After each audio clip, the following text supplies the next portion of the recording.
It was supposed to be a night of quiet triumph, the kind of evening you tuck away in the corners of your memory, pulling it out years later when the world feels cold, just to remind yourself that you built something warm, something good, with your own two hands. My name is Eleanor Vance. At 72, I thought I had earned the right to sit at the head of a table and simply breathe. I spent 40 years as a certified senior auditor and the founder of a boutique financial consulting firm here in Chicago. People used to pay thousands of dollars for me to look at their balance sheets, to find the hidden discrepancies, the clever little lies that people try to bury in columns of numbers. In my line of work, you learn a fundamental truth very quickly. Numbers do not lie, but people do. Yet on that particular evening by the edge of Lake Michigan, sitting in one of the city's most exclusive private dining rooms, I never expected the lie to come from my own blood. We were celebrating my granddaughter Chloe's graduation from Northwestern University. She had crossed that stage with her head held high, holding a diploma in her hand and a future as wide and bright as the lake itself. It was my younger daughter, Clara, a brilliant corporate attorney, who insisted on hosting the dinner at this upscale lakeside restaurant. White tablecloths that felt like silk, crystal chandeliers scattering light like diamonds across the room, and the soft murmur of laughter blending with the gentle lap of the water outside. I raised my glass of champagne, the bubbles catching the golden light, and let my eyes drift slowly around the table. It was a picture-perfect portrait of an American family that looked successful from every angle. Clara was glowing with maternal pride, her smile radiant and unforced. Her husband, Mark, sat beside her, a quiet, steady man whose presence has always been an anchor in our family. Further down, my longtime neighbors, the Harrisons, were chatting warmly with my old friend David, laughing at some dry joke he had just cracked about the size of the silverware. Everything looked balanced. Everything looked solvent. And then my eyes landed on Julian. Julian, my firstborn son, at 45, was the CEO of a mid-sized real estate investment fund, living in a sprawling suburban estate that looked like it belonged on the glossy cover of an architectural magazine. To the outside world, Julian was the crown jewel of my life's work. But as I watched him from across the table, I didn't see a successful executive. I saw a man whose posture was too stiff, whose smile didn't reach his eyes, and whose fingers tapped a relentless, nervous rhythm against the crisp white linen of the cloth.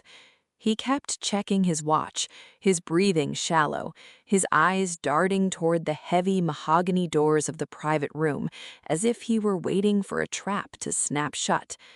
I took a slow sip of champagne, letting the chill of the wine wash over my tongue, while a cold, familiar instinct whispered in the back of my mind. As an auditor, you develop a sixth sense for financial desperation. You learn to recognize the subtle panic of a man who is leveraged up to his neck, a man whose ledger is bleeding red while he desperately tries to paint the surface green. Julian was drowning, and worse than that, he looked like a man who had decided that if he was going down, he was going to drag everyone else into the deep water with him. Sitting there under the glow of those magnificent chandeliers, my mind drifted back across the decades. I remembered the winter after my husband passed away, when the children were small and the bank accounts were dangerously empty. I remembered sitting at a cramped wooden kitchen table late into the night, under the harsh glare of a single desk lamp, auditing my own meager life, calculating every penny, vowing that my children would never know what it meant to starve or to be uneducated. I built my firm on a single, unyielding rule: never compromise with a false number. Integrity was the only currency that truly mattered. I thought I had passed that code down to my children. I thought my legacy was secure. I looked back up at Julian. He caught my gaze. For a split second, the polished mask slipped entirely, revealing a look of raw, bitter resentment so dark and heavy it felt physical. It was the look of a son who looked at his mother not with love or gratitude, but with the suffocating burden of a lifelong debt he could never repay, and a fierce, burning envy for the very foundation that had raised him. The room around us was still laughing, still celebrating, completely blind to the storm brewing just 2 seats away from me. None of them knew what was coming. None of them knew that the ledger of our family was about to be audited in the most brutal, unforgiving way imaginable. The quiet murmur of the celebration didn't end with a gentle fading note. It was shattered. When the waitstaff began clearing away the delicate dessert plates, the delicate equilibrium of the room snapped. Julian stood up so abruptly that his heavy mahogany chair scraped violently across the polished wood floor, a harsh, grating sound that cut clean through the ambient laughter. The sudden movement sent a sharp, instinctive jolt through my chest, the primal alert that something catastrophic was breaking open. He didn't wait for anyone to look. He slammed his palm down on the white cloth table hard enough to make the crystal glasses and fine china rattle in a synchronized, terrified shudder. The conversation around the table died instantly. Mid-sentence words hung, frozen in the air. The Harrisons stopped smiling. Even my brother David's easy expression vanished, replaced with a deep, furrowed frown. Julian's face was flushed a dark, mottled red, his jaw set like granite, and his fists clenched so tightly at his sides that his knuckles looked translucent. When he spoke, his voice didn't just carry across the table, it boomed off the high, ornate ceilings of our private dining space, loud enough to draw uncomfortable, curious glances from adjacent dining spaces. $15,000, he shouted, his voice trembling with a raw, manufactured rage that aged him 10 years in a single second. It's gone. $15,000 in cash is missing right out of my wallet. The silence in our room deepened, turning heavy and suffocating. Clara stared at her brother with wide, uncomprehending eyes, while Mark went completely pale. His gaze dropped instantly to his hands, as if he wished the floor would open up beneath him. My heart hammered against my ribs. But decades of sitting across boardroom tables from corporate fraudsters taught me one absolute law. When a man panics loudest, look closely at what he is trying to hide. I kept my face entirely neutral, letting my breath steady as I watched him scan our faces. He wasn't looking at us like a son looking at his family. He was looking at us like a desperate prosecutor surveying a nest of criminals. $15,000, Julian pressed on, his voice climbing higher, vibrating on the edge of hysteria. It's right here when we sat down. It's for the downtown acquisition escrow. It's the entire deposit, and now it's gone. And nobody has left this room since the appetizers were served. I saw Clara start to lean forward, her expression hardening with defensive anger, ready to cut him off and put an end to his public spectacle. But Julian was already moving. With a sharp, decisive stride, he walked straight to the heavy double doors of our private dining space. I heard the sharp, definitive click of the heavy brass deadbolt turning from the inside. He checked the second exit, locking that one too. In less than 10 seconds, our private celebration had been converted into a locked room interrogation. "Nobody leaves this room," Julian announced, his voice dropping into a cold, authoritarian register that chilled the air. "I don't care who you are, father, sister, uncle, neighbor. Nobody steps foot outside until I search every single one of you." A wave of humiliation rolled over the table.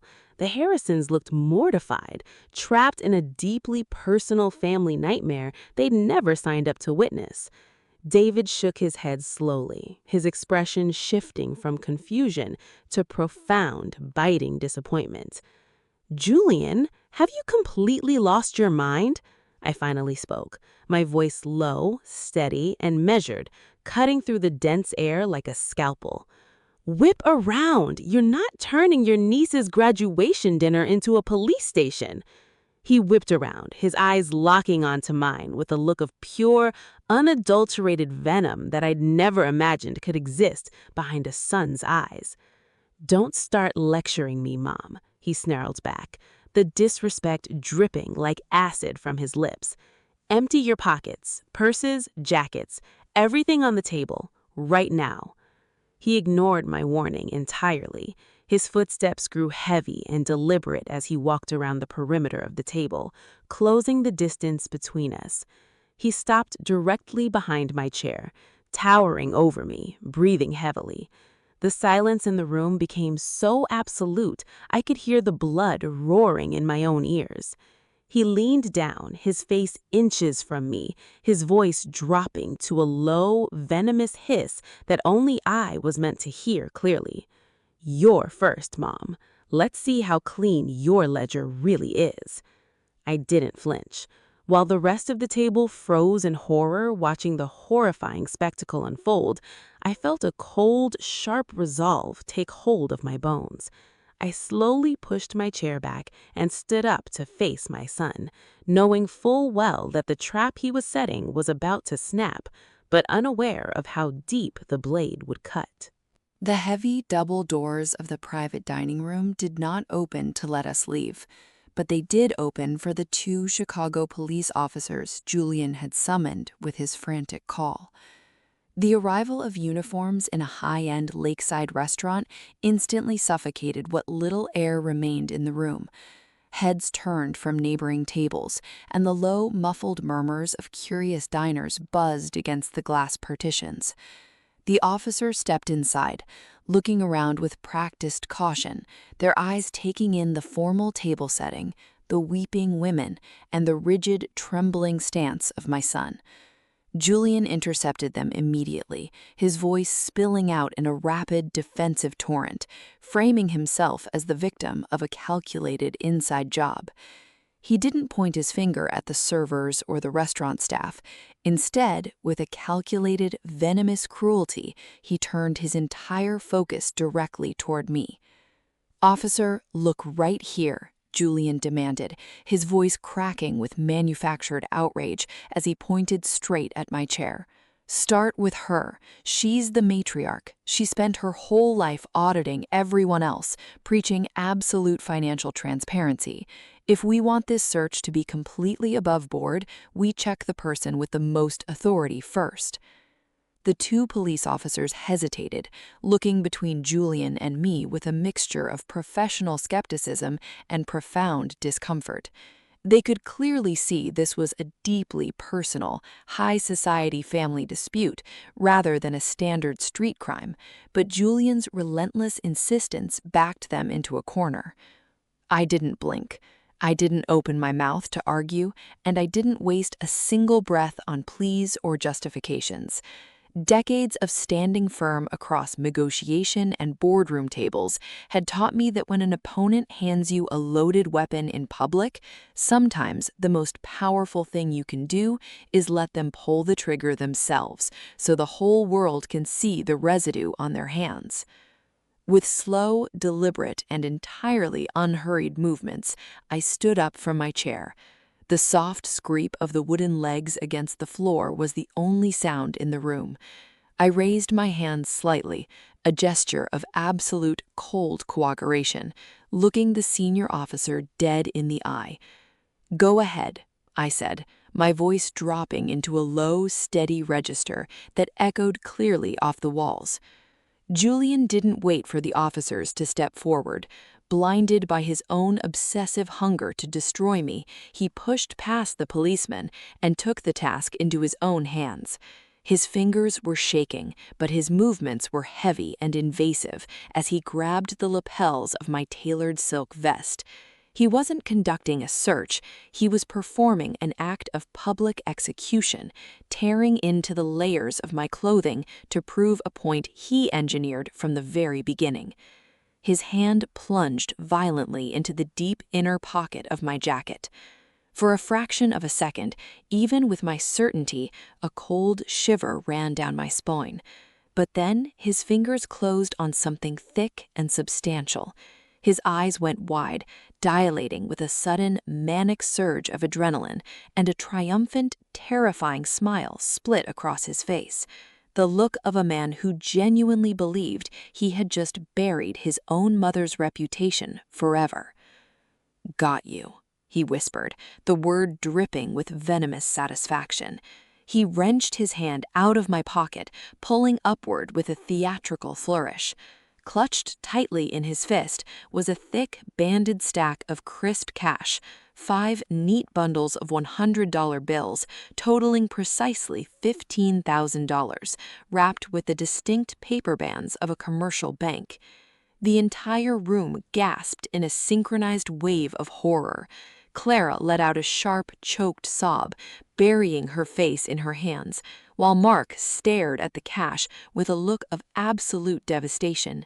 My longtime neighbors, the Harrisons, recoiled slightly, looking at me with eyes suddenly clouded by profound doubt and disbelief.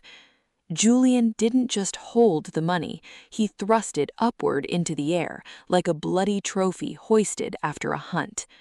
"Look at this," Julian screamed, his voice turning manic, bouncing off the chandeliers and echoing out into the main dining hall.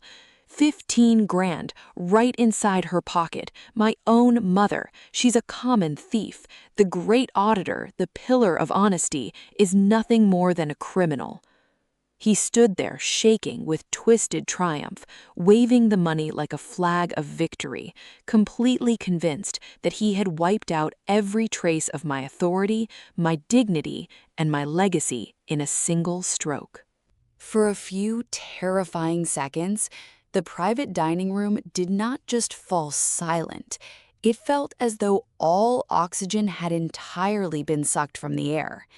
The heavy, suffocating quiet was broken only by the sharp, ragged sound of Clara breaking down completely. She covered her face with both hands, her shoulders shaking as muffled, desperate sobs tore through her throat.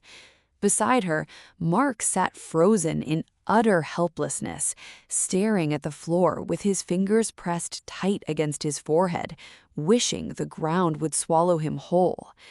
Near the edge of the table, our longtime neighbors, the Harrisons, sat utterly paralyzed, their expressions shifting into a mixture of profound embarrassment and deep, unsettling horror, looking at me as if a stranger had suddenly peeled off my skin. In that dead, heavy space, the true, festering sickness behind Julian's actions finally bled through the surface. This was never just about a missing $15,000 for a real estate escrow account. Standing there with his chest puffed out and his eyes wild with manic adrenaline, Julian was acting out years of deep-seated toxic resentment. For as long as he could remember, he had lived under the massive, unyielding shadow of my career. He was the son of a woman who had built a respected financial consulting firm from scratch, a mother whose strict code of professional ethics and mathematical precision left no room for shortcuts or sloppy math. 3 years prior, when his real estate fund had hit the rocks due to his own reckless speculation, he had come to me begging for a massive, uncollateralized loan. When I looked at his ledger, saw the fatal discrepancies, and flatly refused to fund his house of cards, he didn't see a mother protecting him from financial ruin. He saw a supreme rejection. He had carried that grudge like an open wound, letting it curdle into a bitter, consuming hatred. Tonight wasn't an accidental theft recovery. It was a premeditated assassination of my dignity. He wanted to prove to the world, and more importantly to himself, that the woman who had spent a lifetime auditing everyone else's integrity was nothing more than a fraud at heart. Julian reveled in the moment, stretching it out like a predator playing with a cornered animal. He hoisted the thick, banded stack of $100 bills higher into the air, waving it back and forth like a bloody banner captured after a hard-fought war. A twisted, triumphant grin spread across his face, distorting his features into something unrecognizable. "I'll press charges," Julian shouted, his voice echoing off the high, glittering chandeliers with manic satisfaction. He swept his gaze across the room, demanding that the two police officers and every relative at the table bear witness.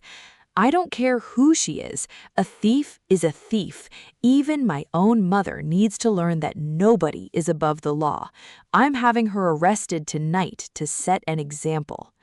He stood there bathing in his moment of supreme cruelty, eagerly drinking in the sight of his own mother, a woman who had sacrificed her youth, her grief, and her entire life to ensure he had a future, being crushed under the weight of a fabricated disgrace. I didn't cower. I didn't drop my gaze, and not a single tear formed in my eyes. I kept my posture straight, locking my eyes directly at his, letting him look straight into the face of the mother he was trying to destroy.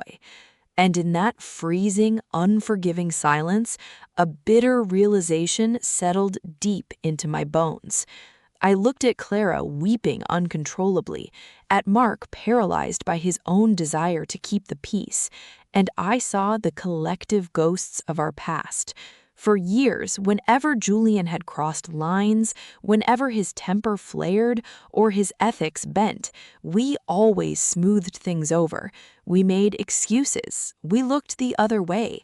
We cleaned up his messes, rationalizing his toxic behavior under the guise of family loyalty. We enabled him. We nurtured a culture of quiet compliance, letting his manipulation grow unchecked until it mutated into the monstrous, venomous entity standing at the head of this table today. My silence wasn't submission anymore.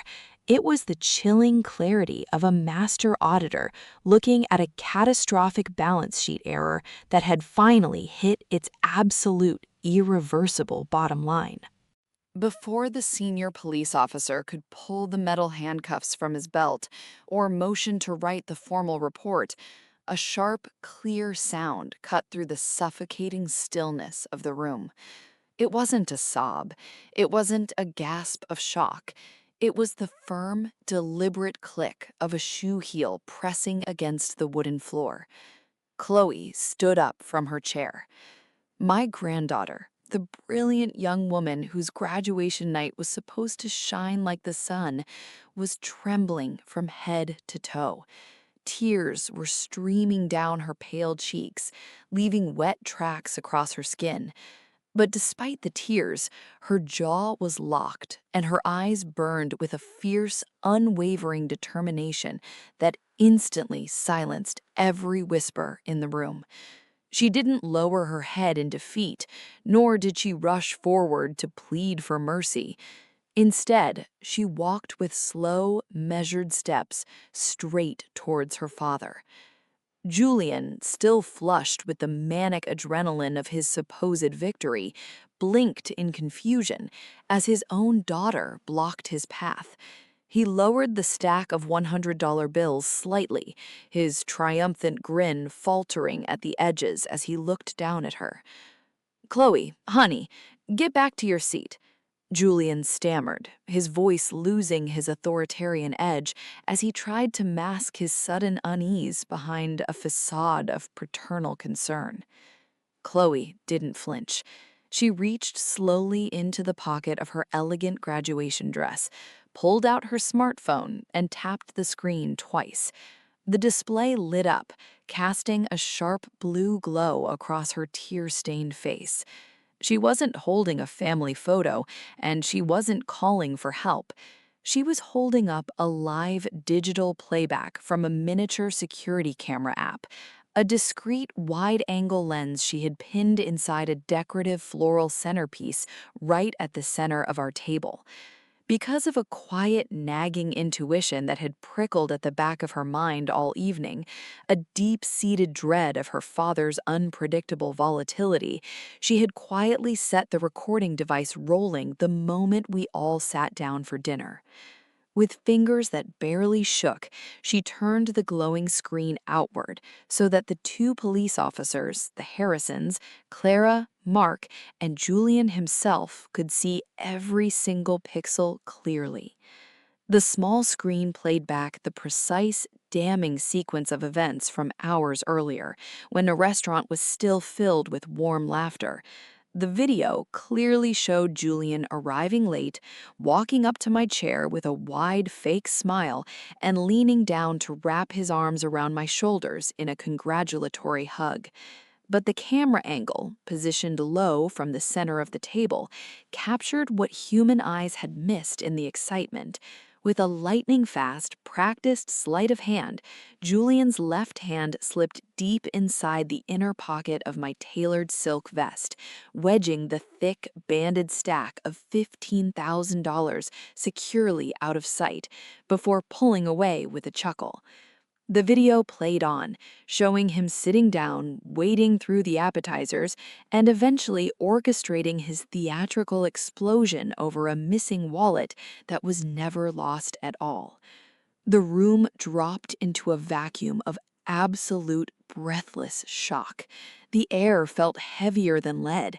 Julian's face drained of color in a fraction of a second, his skin turning the ghostly hue of ash as his jaw hung slack, staring at the glowing screen in paralysis disbelief.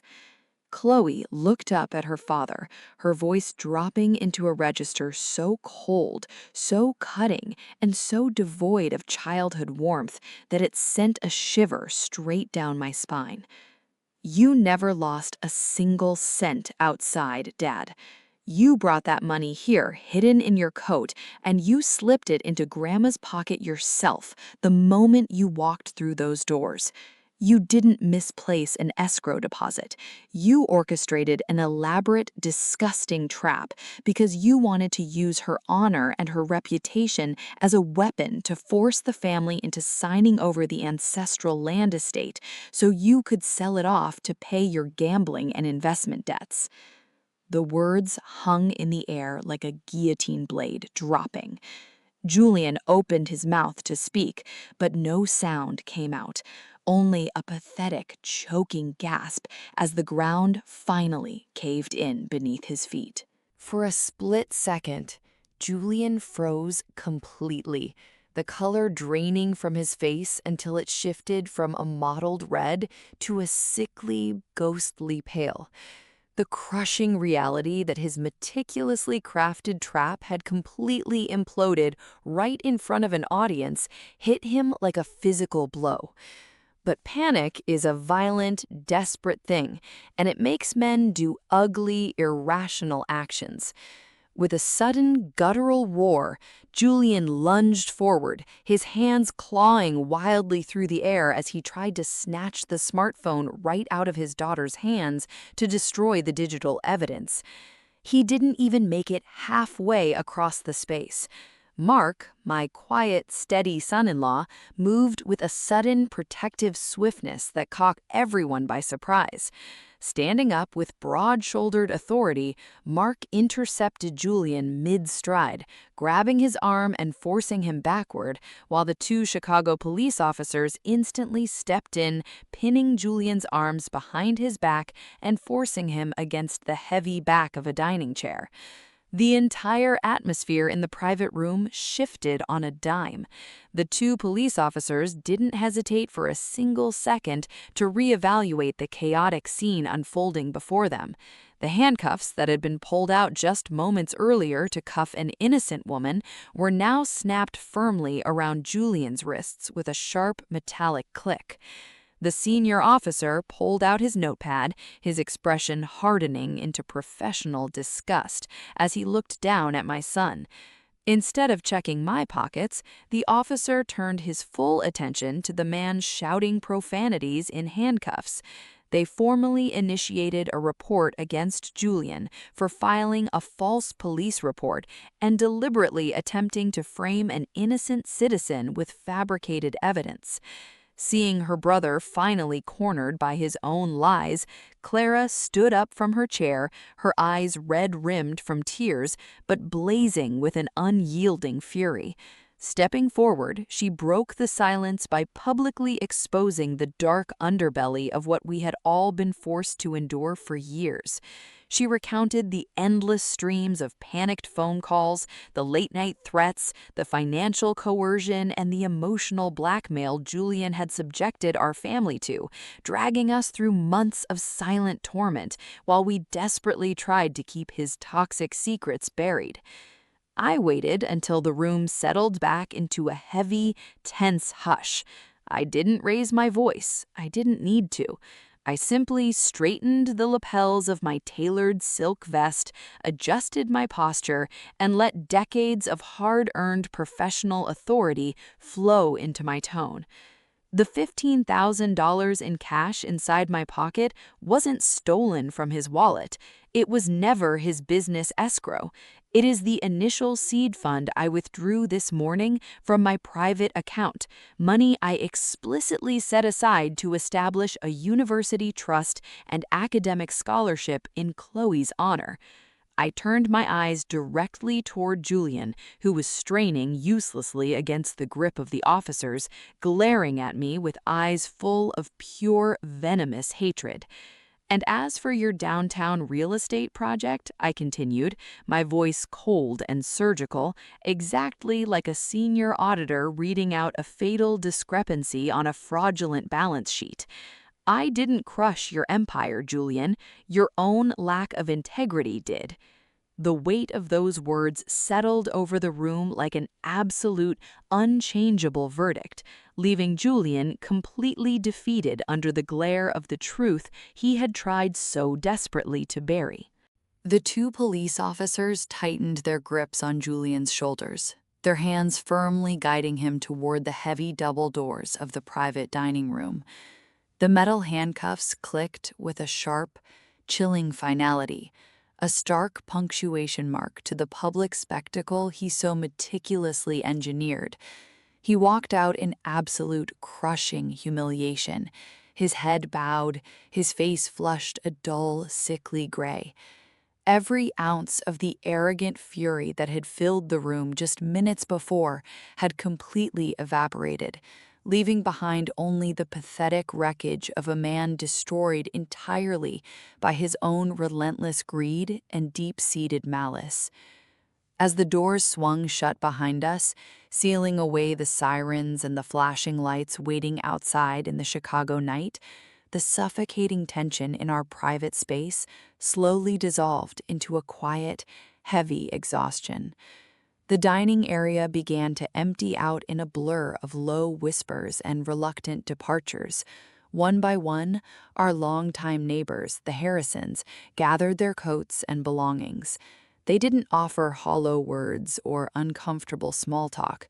Instead, as they passed my chair, they paused for a fraction of a second, casting deep, lingering glances filled with a profound mix of sympathy, sorrow, and unspoken respect. They stepped out into the hallway, eager to distance themselves from the wreckage of a family imploding from within, leaving behind a silence that felt heavy yet strangely clean. I did not sit frozen in my seat, nor did I allow the bitter weight of the evening to harden my posture. I stood up, turned around, and opened my arms wide. Chloe moved first, rushing forward and throwing herself against my chest.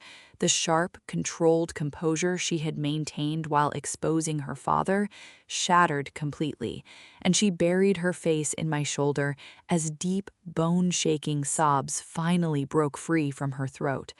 A second later, Clara wrapped her arms tightly around us both, burying her face against our shoulders as her own quiet tears soaked through my silk jacket. There was no room in that tight, trembling circle for the cheap, vindictive taste of revenge.